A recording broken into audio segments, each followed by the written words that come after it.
Welcome again. Welcome back to the Daily Bread Bible Study.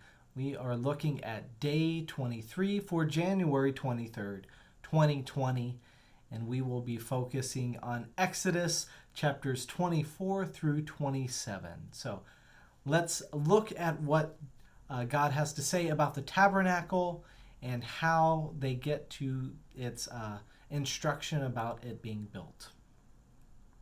So we see that Moses starts off with communicating the statutes of the Lord to the Israelites. And when they accept him, Moses records them in what's called the Book of the Covenant in verse 7. And then he binds the covenant with the blood of the sacrificial oxen. And so this blood then connects the altar of God, where some blood is thrown upon, and the people of God, where the blood is spread out amongst the people as well too, to connect God and the people through a pact of blood in this covenant. So we see that Moses then, after that pact is made, the covenant is made, Moses then takes some of the leaders of Israel up the mountain and they commune with God. So they eat and drink and they spend time with God and have a vision of God, seeing God standing and the feet of God on something like a pedestal, a pavement, of sapphires. It should be noted that there's a lot of reverence for God, and you will not hear the Old Testament stories talk about seeing God directly as much as you see, you see like part of God, the holiness of God. You see in visions and dreams about God as if or like, like a pavement of sapphire, to show respect for God, saying that, God comes more through visions than God comes through direct sight of God, because they have a sense of holiness that if you see God directly, you will in fact die that day. So that's why they use that kind of language. But then God invites Moses up further on the mountain to talk for 40 days and 40 nights to receive the instructions and commandments and the tablets that God has for Moses to instruct the people with. So Moses goes up in solitude with God for 40 days and nights. So what does Moses in fact receive? Well, we hear that while atop with a cloud on the mountain, the Lord gives more than just rules. He says in Exodus 25:8, "And have them make me a sanctuary, so that I may dwell among them, in accordance with all that I show you concerning the pattern of the tabernacle and of all its furniture, so you shall make it." God is building a tabernacle, a place where his presence will reside in the midst of his people, where they can come and worship him, a central location for worship, which is very important for this new community who is trying to figure out what it means to worship God.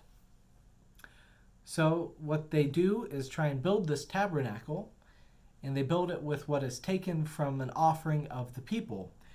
Now, this also includes the gold and silver that they just plundered the Egyptians with, taking and transforming what the Egyptians had and giving it a holier purpose, a set-apart purpose. So God details the furnishings of the tabernacle, and just a reminder that the tabernacle is also called the tent of meeting. So whenever you hear the tent of meeting, it's the same place as this tabernacle that will be constructed and made.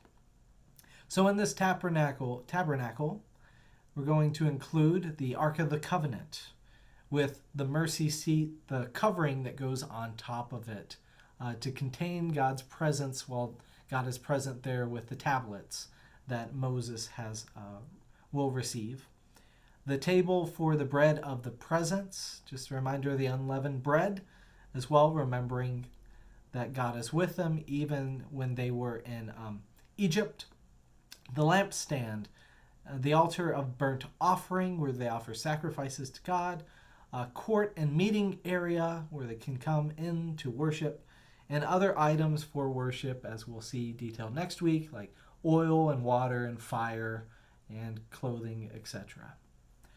So for the best study, I would like to invite you to see some visuals. So I will bring it up on my tablet.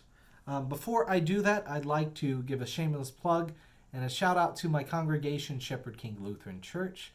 Thank you for enabling me to be able to do this series and believing that studying the Bible is important and supporting me to be able to do that. I very much appreciate that this congregation is behind me in this project, and I look forward to continuing this project throughout this year. So you should go out, check Shepherd King's website. Our Facebook page is embedded, where you will get to see all the strange snapshots of me that come with the YouTube videos, and you'll get to see the images and videos right there as well. You could connect with our Facebook page because I post regularly there. Also through my Google page, but that's more my personal website as well. I will also, as long as I'm plugging something else, I will talk about this resource, which is called GroupMe. It allows for us to be able to group ourselves and to share content we find important. So namely content around this Bible study, which this is a great place to have discussion, and if you ever want to leave, you can easily leave this group as well too. You don't even have to have a GroupMe profile. If you contact me, I will be happy to put your phone number in here, and you will receive the messages via text message group, which I think is pretty awesome as well too. But I bring this up mainly because here is an image of the tabernacle, so you can get kind of a basic view, outlined view of all the spots in the tabernacle there. So you can see, the lines are where the curtains will be drawn, or the objects, for worship. You see at the bottom there, you see an image of the altar or the brazier there for incense, and the brazier, or the basin that has the water. You see the holy places, the holy area up top, and then the Holy of Holies at the very top up there, which contains the Ark of the Covenant in it. So you can see some of the elements that are there in the worship area and worship space and get a brief visual of that. I would also recommend Googling just Tabernacle of Moses, and you can see some more ornate pictures of this tabernacle as well. So we see that another point of emphasis is that a cubit is a length of measurement. It's the length of your elbow to your middle finger, so it's just the distance, about 18 inches is what they are saying that it is the distance of a cubit. So there was many moving on to talking a little bit about the fabric in the tabernacle. Most of the fabric is used for the curtains, and there's a bunch of specific details for the drapery.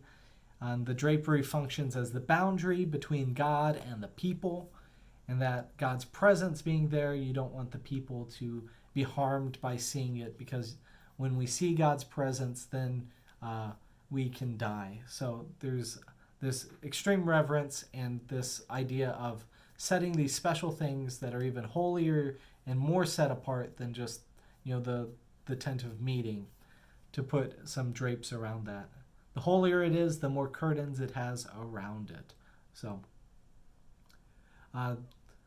should also note too that the tablets contain the 10 Commandments, and those are in the Ark of the Covenant. I didn't clarify that.